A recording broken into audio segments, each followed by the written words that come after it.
News 18 Urdu में आपका खैर मकदम। खास मुलाकात में आज हमारे साथ मौजूद हैं जम्मू कश्मीर पीपल्स कॉन्फ्रेंस के चेयरमैन सजाद गनी लोन। सजाद साहब, आपका खैर मकदम। पहली बात डिलिमिटेशन से शुरू करेंगे। हदबंदी कमीशन के प्रपोजल्स आए, तजावीज आई, आपका सख्त तरीन बयान आया, फिर एकदम आप खामोश हो गए। डर गए, डराए गए या खामोश हुए? नहीं, मैंने अपना एक रद्द-ए-अमल दिया। I stand by every single word that I said.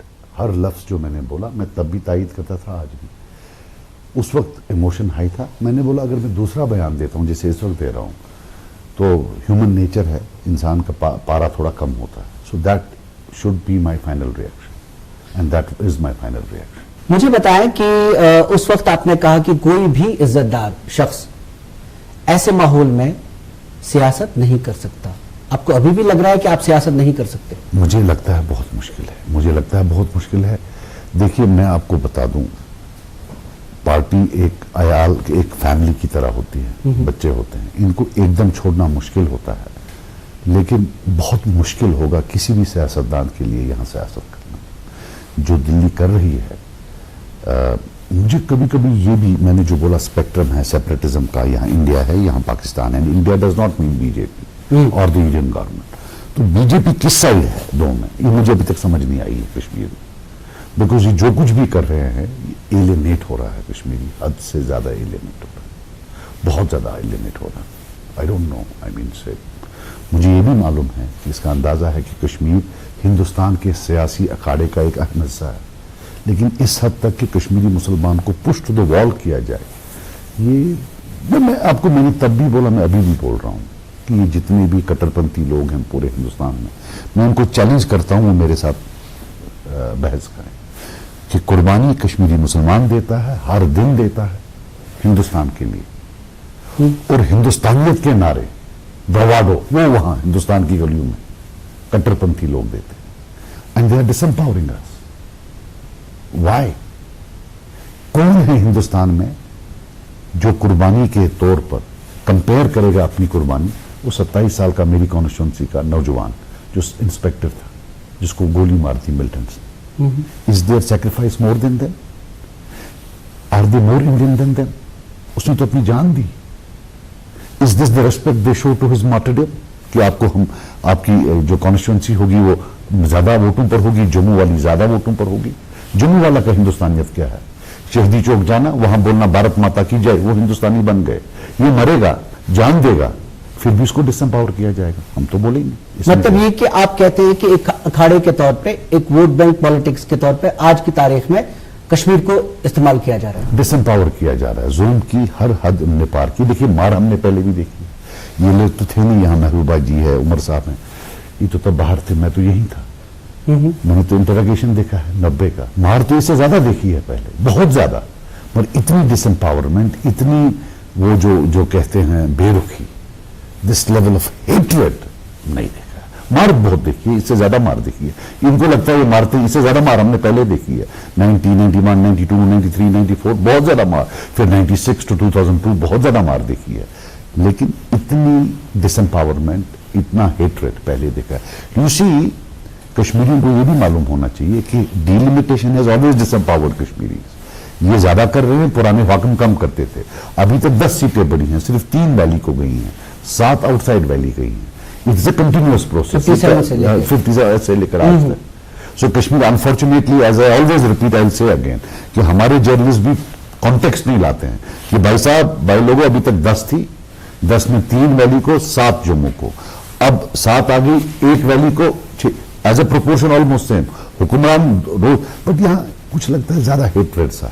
क्या आपको लगता है कि ये मिशन हिंदू सीएम कश्मीर में, जम्मू कश्मीर में, अब शर्मंदे ताबीर होता जा रहा है? मेरे लिए, देखिए, मैं एक सेकुलर आदमी हूं, मेरे लिए हिंदू मुस्लिम कोई फर्क नहीं रखता है। अगर कोई सीएम आता है जिसका नाम सुनील है, जिसका नाम राजीव है, I have no problem, but through democracy, not by tinkering with democracy, not by cheating us on delimitation. That is not how you get a CM whose name is a Rajiv Kumar or something. You get it by earning the trust of people. मुसलमान भी vote दे उसको, भी बहुत अच्छा आदमी है, चलिए उसको वोट दे, वो होती है डेमोक्रेसी। ओबामा ब्लैक हैं, उनको क्या व्हाइट अमेरिकन ने नहीं बनाया प्रेसिडेंट थ्रू डेमोक्रेसी, थोड़ी डिलिमिटेशन पहले की, जो काले लोग थे उनको ज्यादा हुकूक दिए, उनके वोट बढ़ा दिए, वो तो नहीं ना किया। आप बात कर रहे थे अभी नेशनल कॉन्फ्रेंस को लेकर आपने कई बयान दिए कि उन्होंने वो कमीशन में गए क्यों, वो वहां पे डिसएम्पावर करके आ गए। नेशनल कॉन्फ्रेंस का कहना है कि अगर वो जाते तब भी उनके जो खिलाफ लोग हैं वो कहते कि ये गए नहीं, जब वो गए तब भी उनके पास कोई ऑप्शन नहीं था, उनको जाना था या नहीं जाना था, दोनों सूरतों में आप उनकी मुखालफत करते। नहीं, वो तो एक होती, लेकिन उन्होंने खुद बयान दिया कि अगर वो जाएंगे तो वो तायद होगी 5 अगस्त की। तो हमने पूछा कि साहब अगर आप गए, हम तो कहते हैं जाना चाहिए था, पहले दिन भी जाना चाहिए था, बाद में भी जाना चाहिए था, प्रोटेस्ट करते। बट व्हेन यू से 6 मंथ्स बैक आपने मई में बोला कि हम नहीं जाएंगे, ये तायद होगी, फिर 6 महीना बाद तायद नहीं होता, आप चले जाते हैं, तो हमने ये बोला, राइट। फिर उसके बाद आए, उन्होंने बोला हम कोर्ट में जाएंगे। हमने बोला साहब ये तो अनचैलेंजेबल है, आप क्यों झूठ बोल रहे हैं लोगों को। अब वो बोल रहे हैं नहीं, हमने ये नहीं बोला हम कोर्ट में जाएंगे, हमने बोला कि हम कोर्ट को बोलेंगे कि साहब 370 का केस अभी कोर्ट में है, डिलिमिटेशन का जो कमीशन, तो ये भी court has already gone through it, because one lawyer mister Ramachandran went to court, और कोर्ट ने उनको बोला their clock can be turned back.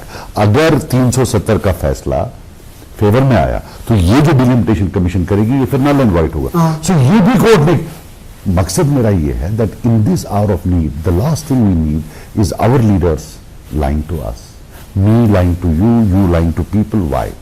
झूठ वूठ बंद करो, प्रॉब्लम बहुत ज्यादा है, ये रियल डिसएम्पावरमेंट है। और इसी जगह मुझे कहीं ना कहीं शक होता है जब ये झूठ बहुत ज्यादा होता है कि कहीं फिक्स्ड मैच तो नहीं है। हम फिर से जो इनके, मैं तो I am always of the opinion कि नेशनल कॉन्फ्रेंस और बीजेपी का कोई झगड़ा नहीं है। ये भाई लोग हैं, पुराने भाई लोग हैं, कुंभ मेले में बिछड़े हुए भाई हैं, ये कभी भी बैठकर इकट्ठे खाना खाएंगे। क्योंकि मैं आपको एक बात बता दूं, हमने देखा है हमारे वर्कर्स के साथ कैसे पेश आती है सरकार ग्राउंड पर, हमने देखा है।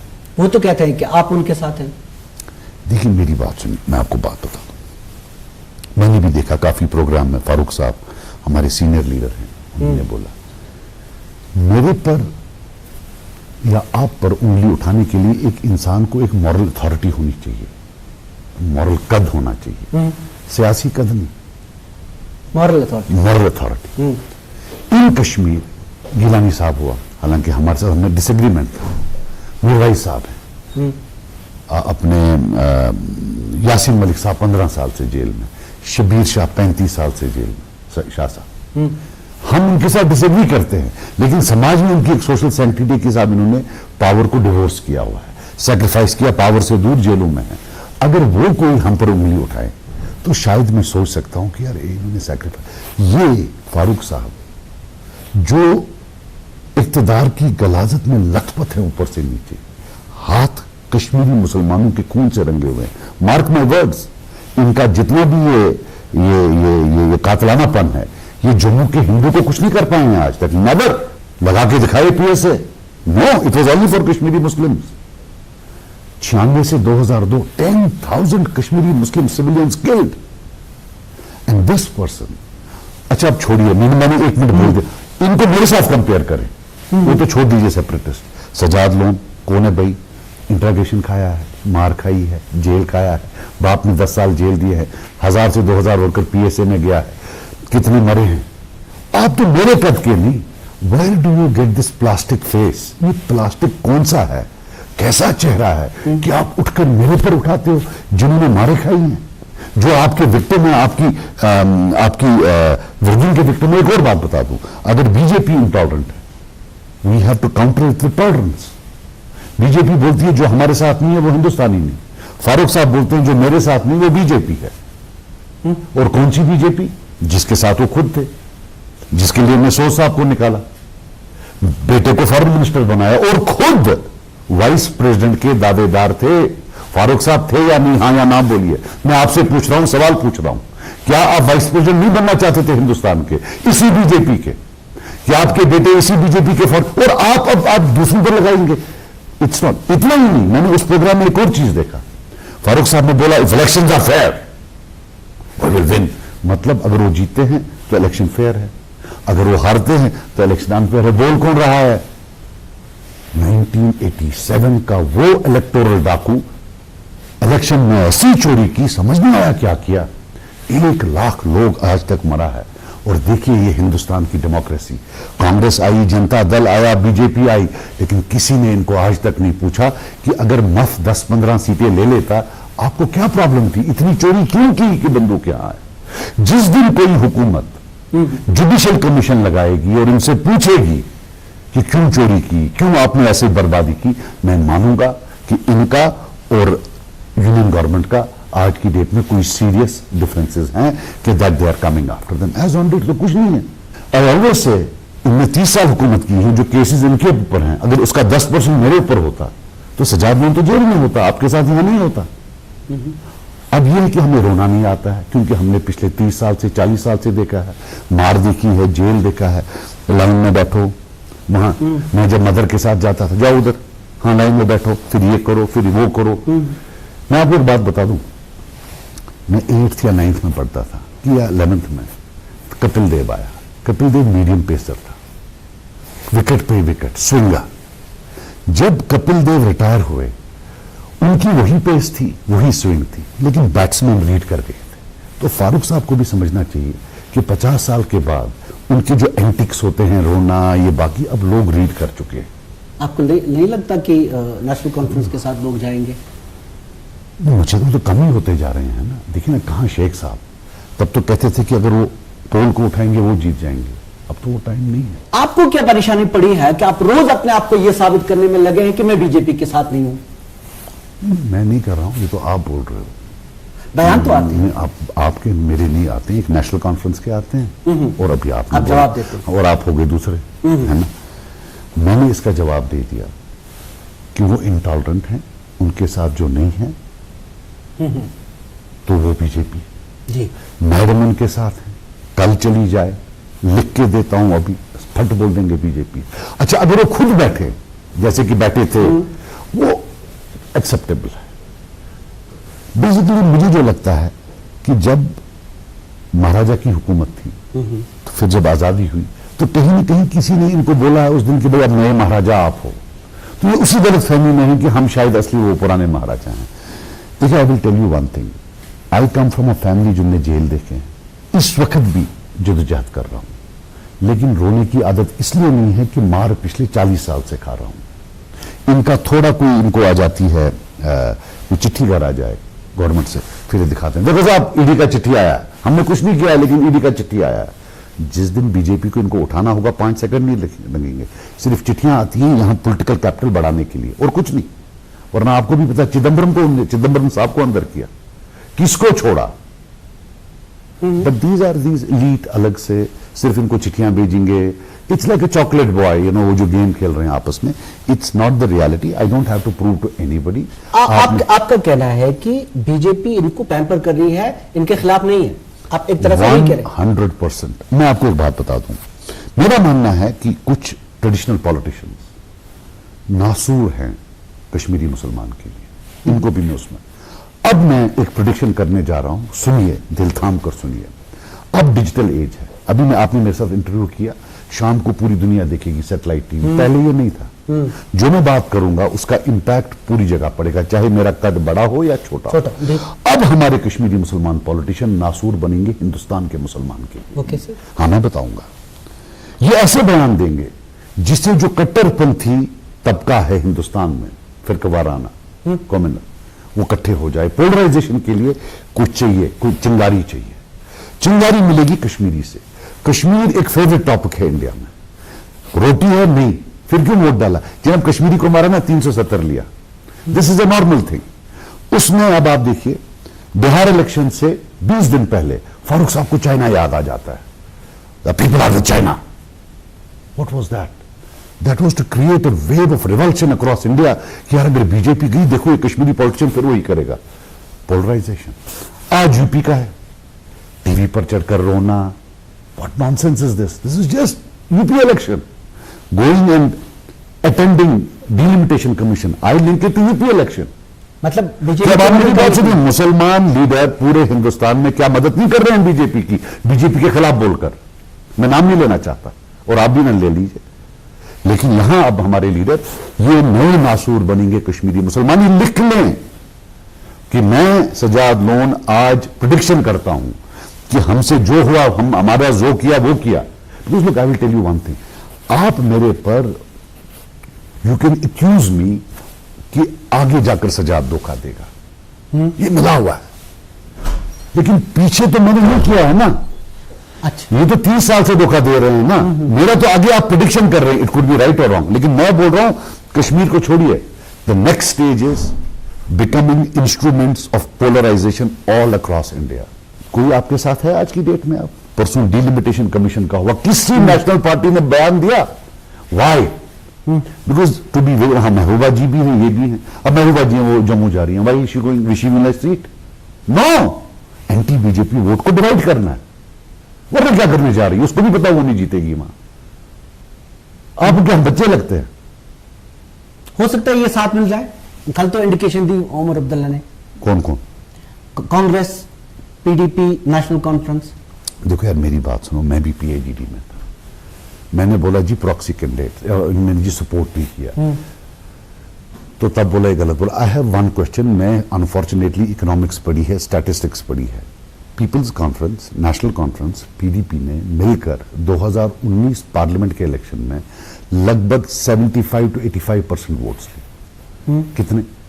75 से 85% तक of the total votes polled in DDC elections. We were all together, और तारगामी साहब भी हमारे साथ, हमें आई 30%, मतलब 45 से 50% कम। वो क्या चूहा खा गया? वो कहां चला गया? साहब ये वोट नहीं मिलता है नीचे, ये वोट नहीं मिलता है, वैली में नहीं मिलता है वोट, मिलता ही नहीं है। इनको अपने लोगों पर कंट्रोल भी नहीं है। मे भी फारूक साहब ने नहीं किया हो, मे भी सजाद साहब ने नहीं किया हो, महबूबा जी ने नहीं किया हो। उठता है बंदा बोल रहे हैं ये कौन है यार पार्टी वाले, मैं खुद उठा लूंगा। There is a level of indiscipline in Kashmiri politics because what has happened in the last 30 years because of interference from Delhi. ये सुनिए, इंडिविजुअल बड़ा बन गया है, पार्टियां छोटी हो गई हैं। इन जम्मू पार्टी बड़ी है, इंडिविजुअल छोटा है। वहां लोग पार्टी को वोट देते हैं, यहां फर्द को वोट देते हैं। फर्दों को किसने कल्टिवेट किया है? फर्दों को दिल्ली की जो पिछले 30 साल जब से घन आया, Delhi has overtly gone and cultivated these influential individuals who have become bigger than the party। और वो पार्टी का मानते नहीं है। ये यहां श्रीनगर में बैठकर बोलते हैं हम ये करेंगे, हम वो करेंगे। अरे भाई साहब कैसे करोगे? आप भी तो डिस्ट्रिक्ट कुपवारा के हो, आपको भी पता है वहां फर्द जो है उसका कितना वजन है, पार्टी का कितना वजन है। फिर यूज एंड थ्रो होता है। अब देखिए, मतलब फॉर एग्जाम्पल अभी वहां ये थी, क्या नाम है, पीडीपी बड़ी स्ट्रांग थी, कुछ फर्द निकले, वो रही नहीं। वहां नेशनल कॉन्फ्रेंस है, डिपेंडेंट ऑन 4 और 5 फर्द है, वो फर्द चले गए तो खलास। ये शेख साहब के वक्त नहीं था, न जम्मू में इस वक्त। सो ये सारी बातें हैं, ये करना, I know what they are trying to do और what they are saying, I have a good idea, right. But reality is 370 में कांग्रेस आपके साथ नहीं है, वो इसको रिट्रैक्ट करने के लिए तैयार नहीं है। डिलिमिटेशन में चुप, गांधी जी के बंदर, कुछ देखा उन्होंने, देखा ही नहीं, कुछ सुना नहीं सुना, कुछ बोला, बोल ही नहीं रहे। गुलाम नबी आजाद पे कुछ उन्होंने क्या बोला? उन्होंने भी वही बोला, जम्मू का पक्ष ही रखा, जो एक नेशनल पार्टी का पक्ष होता है कि कश्मीरी को डिसएम्पावर करना है, जम्मू को एम्पावर करना है। पागलपंथी है, it's bad, they should not do it. उन्होंने भी वही पक्ष। So point is that by virtue, आप सुनिए, मैं आपके लिए एक सिनारियो बना रहा हूं, कोई नेशनल पार्टी आपके साथ नहीं है, because you are instruments of polarisation. आप वो बात कर रहे हैं जिसमें पूरे हिंदुस्तान में वोटर पोलराइज होता है, तो सब आपसे दूर रह रहे हैं। और हमें तो पोलराइज ही नहीं हो रहा, बीजेपी के हक में जा रहा है। देखिए, हमें तो वो जानते नहीं, कांग्रेस वाले हैं, वो हमें जानना ही नहीं चाहते। उन साहब का है कि भाई ये एनसी साहब है, अगर चांस मिला तो वो पीडीपी साहब है, बस they don't want to know anybody. तो हमारे बयानों से उनका कोई लेना देना ही नहीं, राइट। इनका साथ है लेना देना। Yes, there is a problem, we are all alone. देखिए, जैसे 370 है, I am telling you as a matter of belief. ये छोड़िए, ये जो इनकी राइट विंग रैंटिंग्स हैं बीजेपी की, जो यहां बड़ा उछल रहे हैं बात, किसी भी कौम में जो पॉलिटिकल सिचुएशन होती है, पॉलिटिकल एडवांटेजेस वो सेम नहीं रहते हैं। It has to come back by virtue of our utterances. अपने पागलपन से हम डिले कर सकते हैं, आना तो इसको कल भी है, परसों भी है, आज भी है, ये याद रखना। But we have to behave strategically, we cannot behave the way we are behaving. ये जो लक्ष्मी होती है लीडरशिप के पास पॉलिटिकिंग करने की, वो हमारे पास नहीं है। मैं हूं, मैं पीएजीडी से निकला, अपने पार्टी वालों को बुलाया कि कोई बयान नहीं देगा इनके खिलाफ, ये हमारे भाई हैं। चलो हमें इनके साथ हमारी हम सफोकेट हो रहे थे, बट आई थिंक लार्जर एक ऑब्जेक्टिव सेम हो सकता है। व्हाट हैपेंड 10 दिन 15 दिन 20 दिन बाद इनके छोटे छोटे वो जो स्पोक्स पर्सन हैं वो सोशल मीडिया पर आने लगे, उधर से एक मार इधर से एक मार, निजी सजाद लो ने ये बोला, पीसी ने ये बोला, वो किया, जब तक उन्होंने हमें भी एंगेज कर लिया। आई फील बैड, मुझे अच्छा नहीं लगता है जब मैं उनके खिलाफ बोलता हूं या महबूबा जी के खिलाफ बोलता हूं, बट देन मैं भी इंसान हूं, मुझे भी लगती है, मुझे भी पेन होता है। आई कांट एक्ट लाइक कि मुझे कुछ नहीं हो रहा है। सिराज साहब, एक सिचुएशन ऐसी बन रही है कि 370 को लेके या उसके बाद डिलिमिटेशन को लेके कई लोग ये मानते हैं कि लीडरशिप को साथ मिलकर आना चाहिए, जिनको कश्मीर के इंटरेस्ट में इंटरेस्ट है। क्या आप इस तरह की किसी भी involvement, I have given you an answer, let them answer me कि 85 से हम 30 पर पहुंच गए, वो कहां गए? That is, I think I have already answered that question. Election के बाद अगर एक ऐसे वंडरफुल, यस, हाँ, let us get the number of MLAs and then get together after elections. But अगर आप इतनी गाली गलौज करोगे कि आपको खुद शर्म आएगी एक दूसरे के सामने, तो बैठिए चुप करके, हम सब लड़ेंगे। अब क्या जरूरी बोलना है कि वो बीजेपी है ये आप सिर्फ चनाब में और जम्मू में ऐसा करिए कि वहां एंटी बीजेपी वो डिवाइड ना हो, वो तो आप डिवाइड कर रहे हैं। देखिए, I will tell you one thing, 12 सीटें 2014 में बीजेपी जीता है, इधर बिकॉज एनसी ने वोट काटा है या पीडीपी ने वोट काटा है या कांग्रेस ने काटा है। They would have normally gone to Congress. 12 में से 8 सीटें कांग्रेस जीत जाता, 1 बीएसपी जीत जाता, 2 एनसी जीत जाता, 1 पीडीपी जीत जाता, वो चली गई सारी। मैं वोट डिवीजन का अक्सर बोलते हैं। आप देखिए, आप पढ़े लिखे हैं, आप निकालिए वोट डिवीजन कहां हुआ है? चनाब में हुआ है। वोट डिवीजन कहां हुआ है? जम्मू में हुआ है। किन पार्टियों से हुआ है? नेशनल कॉन्फ्रेंस पीडीपी 90% और 10% कांग्रेस। एक कठुआ की सीट में कांग्रेस की वजह से बीएसपी हारी है, otherwise it is so. My point is that if you look at the past, vote division किसने किया? तो इन्होंने किया। सो आज जब मॉरलिटी देखिए, and I will tell you one more thing, ऐसा भी नहीं होना चाहिए कि हम मीटिंग में बैठे, मैं कोई इस पर I will not take any follow up question, तो आप दिल्ली जाकर बोले साहब हम तो वहां कर नहीं रहे, वो सजाद कर रहा है। मेरा फादर भी विक्टिम ऑफ इन्हीं सर्कमस्टांस में फाइनली ही वाज किल्ड। कौन कर रहा है? जीवनी लोन कर रहा है। तो आई डोंट वांट कि अब कौन कर रहा है? सजाद लोन कर रहा है।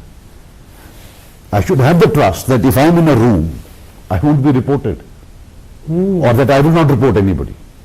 आपको समझ आई नहीं? जी बिल्कुल। अभी पार्टी के मुतालिक बात करेंगे कुछ, आपने बाकी चीजों पे तो बात की साहब। जब से आप अपनी पार्टी एक्सपेंड कर रहे हैं, कुछ लोग आपके मुखालिफ सवाल कर रहे हैं कि आपकी पार्टी में ऐसे लोग आ रहे हैं जिन पे करप्शन केसेस हैं, इल्जामात हैं, साबित कुछ नहीं हुआ, और वो यहां पे रिफ्यूज चाहते हैं, बचना चाहते हैं। ऐसा है क्या वाकई? देखिए, मुझे पता है कि इनकी हिलाल साहब की बात कर रहे हैं, मैं आपको हिलाल राथर साहब बिट्स पिल्लानी में पढ़े हैं। बिट्स पिल्लानी में अभी तक 47 से आज तक 10 लड़का गया होगा। It's very difficult to get in, बहुत मुश्किल है। फिर उन्होंने वहां से मास्टर्स किया है। जो ये बोलते हैं कितनों के बच्चे वहां गए, उन पर पहला केस पीडीपी सरकार ने किया जिसका मैं भी हिस्सा था। अभी तक जब से वो यहां आए हैं, रिफ्यूज क्या लेंगे, 4 दिन पहले दूसरा रेड था। मैंने बोला हम रोते नहीं हैं, हमने उनको भी बोला रोइए मत, राइट। और दूसरी बात है, ये जितनी भी इल्जामात हैं ये लगा रही है बीजेपी सरकार कि सजाद लोन चोर है, शबीर साहब चोर है, फारूक साहब चोर है।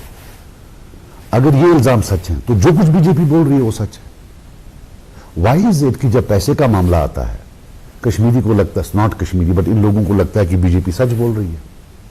और बीजेपी किसका बोल रही है कि वो ऑनेस्ट है? वो तो बोलती है ये कौम ही करप्ट है, कि पूरे हिंदुस्तान का करप्शन जो कि लगभग 1200 बिलियन डॉलर है वो कश्मीर की वजह से है।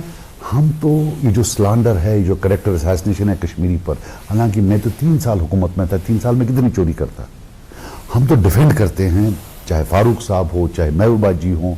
हालांकि Mehbooba ji was a very honest person, I will tell you, I worked under her, या कोई भी हो जो रहे हैं, कि नहीं हम करप्ट नहीं है, हमारी कौम करप्ट नहीं है। आप अपने गरेबान में देखिए, इन लोगों के पास जब कुछ नहीं है तो जो बाकी पार्टियों में वो दूध के धुले हुए हैं, बड़े साफ शफाफ हैं। आप माफ करना मुझे, आप मुझे पता है एनसी बोलती है, फारूक साहब को तो खुद जम्मू कश्मीर क्रिकेट एसोसिएशन का केस है, let them start with him, उसको बोले बैठे घर पर, वो तो बड़ा स्ट्रांग केस है, कोई वीक केस है नहीं, लेट अस फेस चल रहा है मुझे, और बड़ा स्ट्रांग केस है, almost open and shut case है। मेरा वैसा होता तो मैं तो होता अंदर।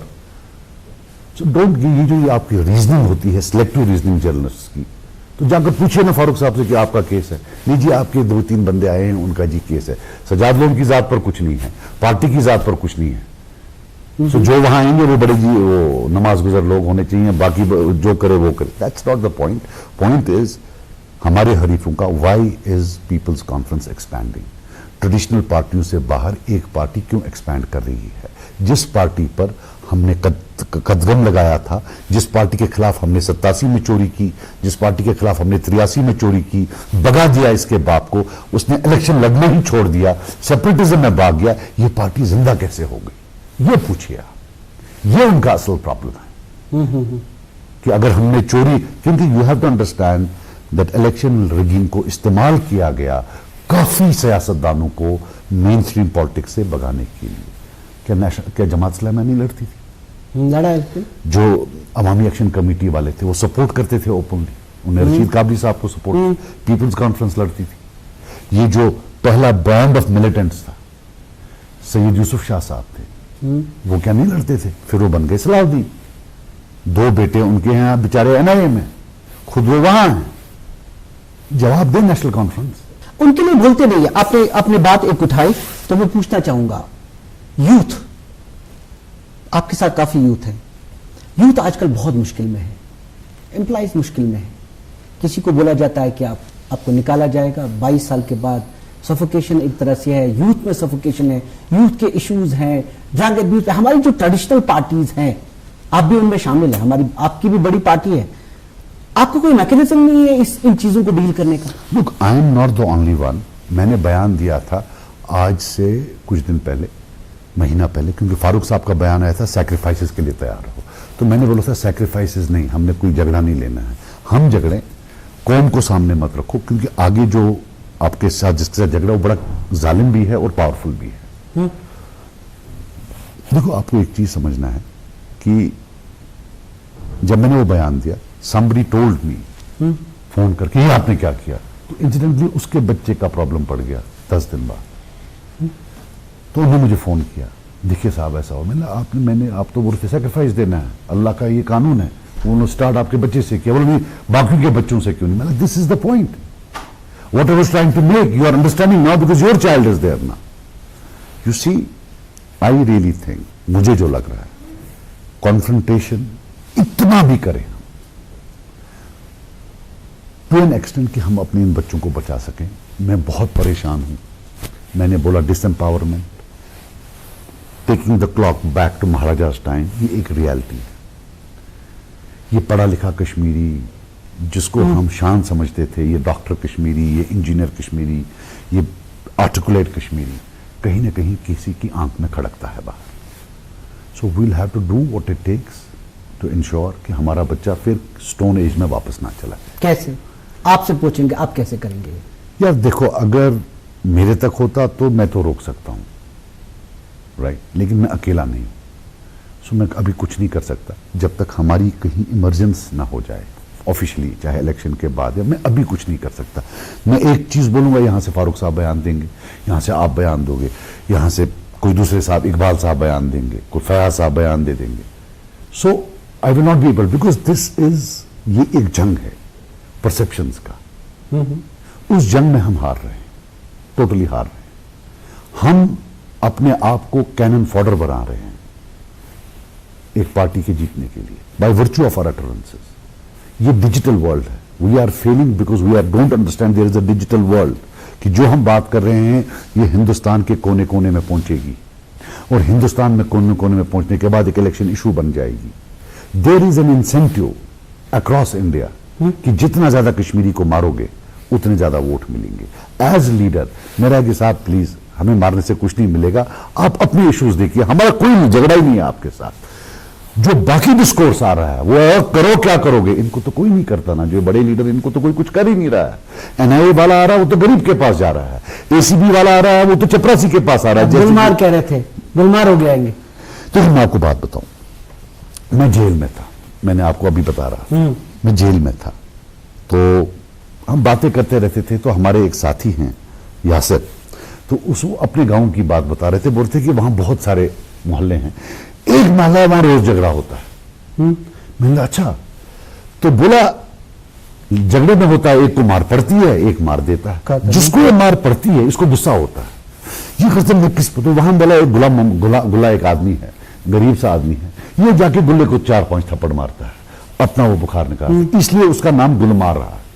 तो फट से मैंने बोला, मतलब जैसे हम दिल्ली के गुलमार हैं कश्मीरी, ये कहीं से भी इधर उधर से हार गए तो आके कश्मीरी को थप्पड़, आके कश्मीरी को थप्पड़। हमें दिल्ली का गुलमार नहीं बनना। We don't have to become an ornamental toy for showing their belligerence, for showing their arrogance. No, हमें अपने कश्मीरी को विड्रॉ करना है, बातें, बट आई कांट, मैं अकेले नहीं कर पाऊंगा। These are extraordinary times, बहुत मुश्किल हालात हैं।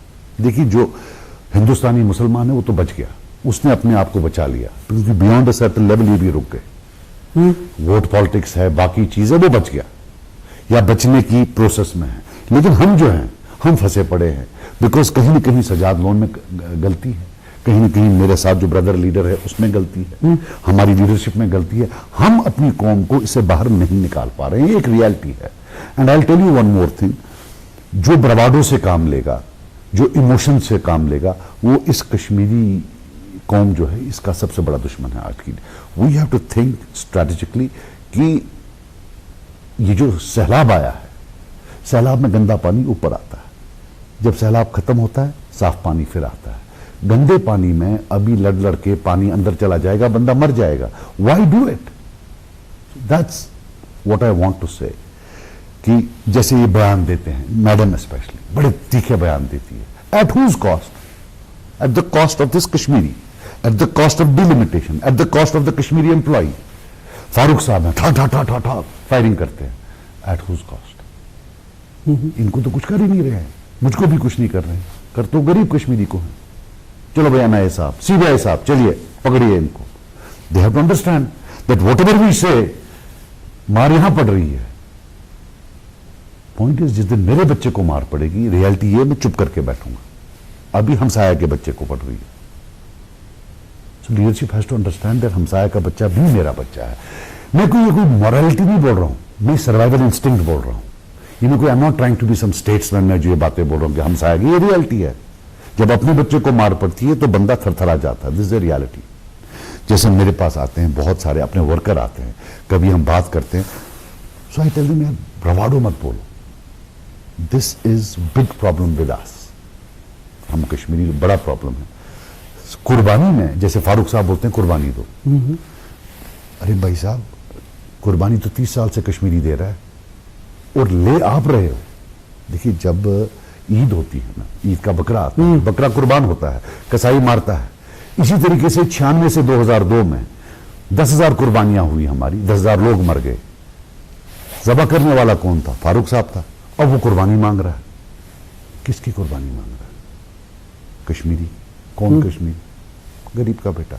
मैं कहता हूं नहीं, बिकॉज आई हैव सीन, थोड़ा मैंने देखा फर्क उनमें और मुझ में ये है। मुझे एक बार मैं मिनिस्टर था तो मेरे वर्कर का एक बेटा आया हंदवारा में, मैं वहां रात को फिर बैठा था, जो नौजवान लोग हैं इनके साथ मेरा अच्छा कनेक्ट है। तो वो रात के 3 बजे थे, बोला सजाद साहब मुझे एक बात बोलनी है। मैंने बोलो। बोला सर हम तो आपको वोट देते हैं, सब कुछ करते हैं, लेकिन सर थोड़ा फर्क तो है आप में और मुझ में। मैंने क्या? बोला आप ज्यादा इंडियन हो। मिला और तू? बोला मैं कम इंडियन हूं। तो मैंने हंसा। मिला मैं रियलिस्टिक हूं बेटा, मैं हकीकत पसंद हूं। बोला क्यों? मिला मैंने मार खाई है, तूने भी खाई नहीं, जब तू खाएगा तू भी मेरा जैसा हो जाएगा। सो ये मार जो खाई है मैंने, रियल मार इंटरोगेशन में, it has made me more of a realist, a pacifist. और ये कि I know what it means. Jail जाना क्या है मुझे मालूम है, ये फारूक अब्दुल्ला महबूबा मुफ्ती को नहीं पता हो सकती है। मैं जब अपनी मां के साथ तिहाड़ जेल जाता था, कैसे लाइन में बैठता था, धक्के, गालियां, अरे कश्मीरी ये चलो साइड पर, ये मैंने देखा है। मैं आपको एक बात बताऊं, मेरे डैडी को जोधपुर ले गए 1990 में, आई थी 90 में। So my mom after 1 month said कि तेरे डैडी के ब्लड प्रेशर के, हार्ट की जो दवाइयां थी 15 दिन की थी, कुछ तब तो मालूम ही नहीं पड़ता था ना कहाँ। तो हम हाईकोर्ट चले गए। हाईकोर्ट में हमने हिबिस कॉर्पस की, तो मालूम पड़ा वो जोधपुर में है। तो उन्होंने फिर, हमने बोला हमें मुलाकात के लिए दे दीजिए, तो उन्होंने हमें ऑर्डर दे दिया। तो मैं चला गया मम्मी के साथ। तो हम दिल्ली के, रात को हम कनिष्का होटल में ठहरे। तो रात को 2 बजे पुलिस आई, बताओ भाई क्या गलत बहुत मुझे पकड़ लिया। तो मैंने बोला भाई साहब ऐसे बात है, हमारे पास कोर्ट का ऑर्डर है। तो बोला ठीक है। सवेरे हम गए तो मुझे अभी भी याद है, वहाँ मिश्रा साहब बिस्वा साहब थे सुपरिंटेंडेंट, बड़ा जेल था। बाहर वेट किया, अंदर गए। उनने बोला देखो सजाद साहब, मैं मुलाकात नहीं दे सकता, या तो आपके हाईकोर्ट ने खुद भेजना था हमारे होम सेक्रेटरी को स्टेट के, तो वो मुझे बोलते, मुझे क्या पता, हो सकता है आपने खुद टाइप किया हो, खुद मोहर डाली हो। मैं मुलाकात, मैंने भाई साहब ये मेरी मदर भी हैं, इतना हुआ, प्लीज आप दे दें। तो मैंने थोड़ी तेज कलामी की, तो उन्होंने बोला आप ऐसा करिए, आप 2 बजे आइए, तब तक मैं अपने होम सेक्रेटरी साहब से बात करता हूँ। हम जब 2 बजे वापस आए, मम्मी और मैं, जोधपुर में, तो बाहर वाले गेट पर संतरी का मूड खराब था, वो पहला मूड नहीं था। तो मैंने उसको बोला हाथ मत लगा, हाथ तोड़ दूंगा तुम्हारा एक इधर। मैंने बोला यार भाई साहब मैंने क्या किया, मैं तो इतनी, मुझे याद है मोटरसाइकिल पर एक बंदा आया, तो उसने आगे बोला हनीफा लोन तू है, मेरी मां को बोला। अल्लाह कसम ये बिल्कुल एग्जैक्टली सेम मुझे अभी भी याद आता है, और मुझे अपनी लाचारी, हेल्पलेसनेस पर अभी भी वो खौफ आता है, अल्लाह ऐसे दिन कभी ना दिखाए। वह उसने अपने आप को इंट्रोड्यूस किया, एक डिपार्टमेंट का नाम लिया, मैं नहीं लेना चाहता, सेंट्रल डिपार्टमेंट है। बोला मैं इस डिपार्टमेंट से हूं। बोला ओ बुढ़िया, ये तेरा बेटा है ना, अगर आधे घंटे में मैंने इसको देखा तो इसकी लाश लेकर तू वापस जाएगी। हमने बोला सारे, बोला ओ चुप। माई मदर गॉट अप, उसने एक थप्पड़ मुझे मारा, वहां ऑटो लिया, उसमें धक्का दिया और बोला मेरा मरा मुंह, तो कोई बात मत करो, कुछ नहीं, हमने नहीं मिलना। ये लाचारियां हमने दी। आपको लग रहा है ये लाचारी अब हर तरफ है? टू बी वेरी ऑनेस्ट, ये तो अभी मतलब they are politically damaging us.